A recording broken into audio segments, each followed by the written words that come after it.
If you love Mexican food as much as I do, you have to try this pozole rojo. It's a rich and smoky soup that is honestly one of the most comforting dishes. It's made with tender pork, hominy, onion, garlic, and layers of flavorful chilies. But do make sure to stay until the end of the video because I'm also going to tell you a few ingredients that I personally think that you should also leave out of it. This traditional Mexican dish is also a holiday favorite, especially around Christmas, because it's just one of those meals that seems to bring everyone together around a table. Now, there are different versions of pozole, including verde, blanco, and what we're making today, which is red or rojo. So if you love my birria recipe, you can think of pozole as its brothier cousin that is cozy, hearty, and perfect for this current soup season. All right, let me show you how to make it.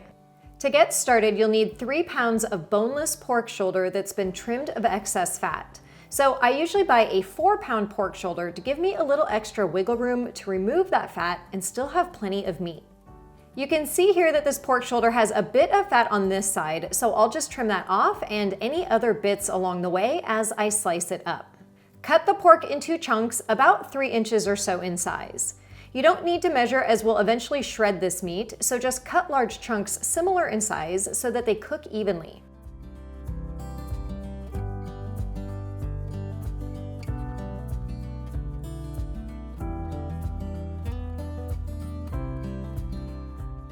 Add the pork to a large stock pot along with 1 white onion.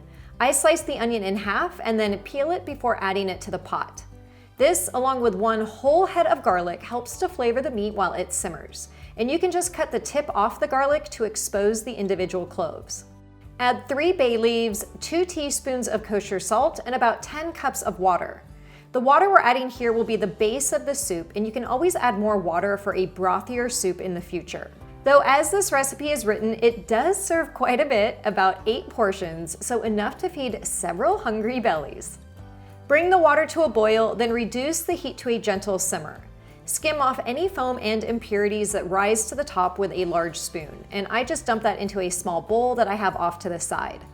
Once that's done, simmer the pork uncovered for 1.5 to 2 hours or until the meat is fall apart tender.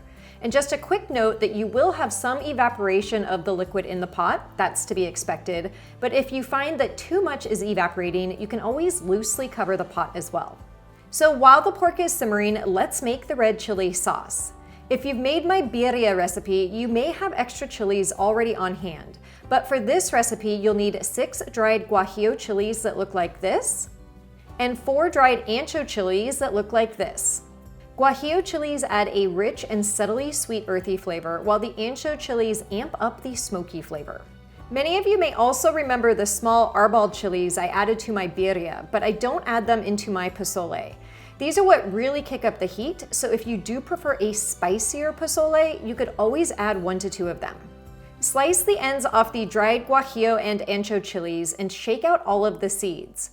If some of the seeds seem to get stuck around the membrane, you can just stick your finger in there to loosen up the insides, remove any membrane, and get the seeds out. And just remember that you do not want to rub your face or eyes while you're handling any type of chilies. Once the chilies have been de-seeded, rinse them in a colander to remove any dust from the outside, and then add them to a small pot over medium-high heat. Add enough water to completely cover the chilies, about 4 cups or so, and then bring them to a simmer. Simmer the chilies for 15 minutes or until they're nice and soft. And while the chilies are simmering, you can roast 4 garlic cloves and half of a white onion that we'll also be adding to the sauce. I like to broil these ingredients in the oven as it's super easy to get a little char, but you could always saute them in a pan as well. You just don't want to add raw garlic to a high-powered blender as it can become quite pungent and alter the flavor of the sauce. I have a special note about this in the recipe card on my website with more details as well. Broil the onion and garlic for 4 to 6 minutes until they're both slightly charred, and then let them cool to the touch. All right, it is time to make the sauce. Use tongs to transfer the softened chilies from the pot to your high-powered blender. Once that's done, add 1 cup of the leftover water from soaking the chilies to the blender. Then remove the 4 roasted garlic cloves from their peel and add them along with the onion to the blender. Add 2 teaspoons of Mexican oregano, or in a pinch you could swap in Mediterranean oregano if that's what you have. Mexican oregano is just a bit stronger and brighter with more citrusy and floral notes. And then add 1.5 teaspoons of kosher salt. Blend the sauce together for 1 to 2 minutes until it is completely smooth. And this is where a high-powered blender really shines, as there's no need to strain the sauce after blending because it really does make it super smooth. And you could just set this sauce aside for the time being. Finally, the last ingredient and main ingredient in this pozole is hominy. And this is what I grab at my local market. You'll need 2 25-ounce cans of white hominy, and make sure to drain and rinse them in a colander in the sink. When your pork is cooked through and super tender, use tongs to remove the onion and garlic, and you can discard these items. Then remove the meat to a cutting board and use 2 forks to shred it up. If you find that it's not shredding easily, that just means that it needs to cook for a bit longer, as it really should fall apart almost on its own. Add the shredded pork back to the large stock pot along with the hominy and red chili sauce. Give that a stir and let it simmer for another hour, partially covered, to let all of those delicious flavors combine. And that, my friends, is how you make pozole.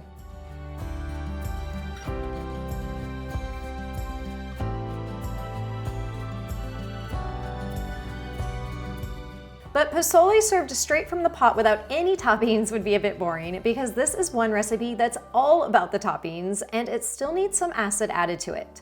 So ladle the soup into a bowl and have fun zhuzhing it up. More traditional toppings include shredded cabbage, radish, white onion, and cilantro, though you could also add some diced avocado if you have it. But just don't forget to squeeze some fresh lime juice on top, as it really adds that necessary finishing touch.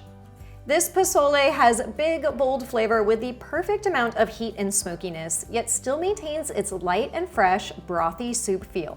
I cannot wait to dig in and take a bite after smelling it simmer for the last couple of hours. I've gotten very hungry.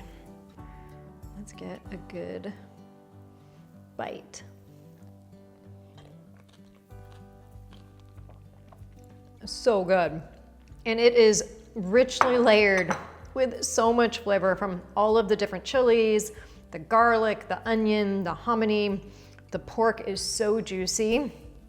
So top notch. And while it is sunny today, you can see the sun coming in. It was cold and rainy yesterday. It's still kind of chilly today.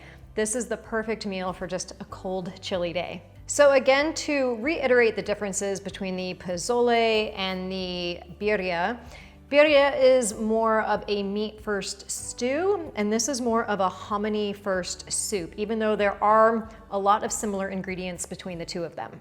And while some people do like to sear the pork for a little bit more added flavor, I personally like a cleaner, brothier, lighter, fresher soup for pozole. So I will sear the meat for birria, barbacoa, and a bunch of other recipes though. Now, one ingredient that I do leave out that may be a little controversial depending on what part of Mexico you are from, because again, there is no one right way to make this, but all of the different versions that I have had throughout my travels in Mexico do not use cumin. Cumin is a little bit more Tex-Mex flavor, and you will see cumin used in my birria recipe along with cloves and cinnamon for like richer, deeper flavor. But again, pozole is lighter, fresher, hominy forward soup. So again, all of the times I've had it, I have not used cumin, but I would love to hear your guys' thoughts on if you do or don't use it. And then one other ingredient that I do not add to my pozole is a vinegar, which again is more commonly used in adobo marinades. It helps to break down more fatty meat. So if you're using beef or goat or lamb, but this pork, as you saw, just it separates and falls apart. It's so tender. It doesn't need the acid to help it break apart. And the brightness and that acid flavor comes from the lime that you squeeze on top on this and kind of the light, fresh toppings. So that's where you get the acid in pozole, and why I don't add any vinegar. And as I mentioned at the beginning, I do not put chiles de arbol, which are the small, hotter chilies in this recipe. I just don't think it needs it. Again, this is a little bit lighter and fresher, and it's got so much flavor on its own. But if you do like a very hot, spicy pozole, you can of course add some into your version. All right, I hope you guys enjoyed today's pozole recipe. Don't forget that I have a ton of Mexican recipes on my website. Of course, the birria to barbacoa, ceviche, the best guacamole in the whole wide world. It's been #1 on Google for about 10 years. Everything from nachos and of course all the margarita recipes you could want and have. I'm actually going to Mexico 2 more times next year, so you'll have to follow along on my stories and social media for travels. Getting more recipe inspiration, chatting with more chefs in Mexico, so I can bring you some more authentic recipes. And with that, I'm gonna enjoy more of this. We'll see you guys in the next video.